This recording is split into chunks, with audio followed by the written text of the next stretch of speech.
अस्सलाम वालेकुम दोस्तों, आज मैं आपको ऐसा तरीका बताऊंगा इस लाइट को। बहुत ही आसान है, आप 1 मिनट में लगा सकते हैं। ये देखें, तो जैसे आपने लाइट लगानी ना, एलपी लगा लेनी जिसे, ताकि हमारी ये लाइट ये मजबूत हो जाए, ठीक है ना।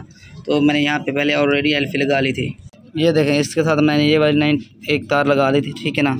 उसमें ये ग्रिप आपने निकालना है। ये सीढ़ी अगर मोटरसाइकिल हो आपके पास तो यहाँ पे आप ग्रीन तार देख रहे हैं, यहाँ पे इसको दे देना एक अर्थ। और जो ब्रेक स्विच वाला हमारे करंट नहीं आता, ठीक है ना, जैसे हम ब्रेक दबाते तो पीछे बैक साइड जलती है, तो उससे आप ये जमा वाली लगा लेनी है। ये देखिए, ये हमारा चल के काम हो गया। जैसे मैं देखे ब्रेक दबाता हूँ ना, ये देखिए पीछे आपको नज़र आ रही होगी, ये मैं जैसे ब्रेक दबाता हूँ ये पीछे ब्लिंक कर रही है लाइट। इस तरह गाड़ी आपकी जो ना रात को खूबसूरत लगेगी।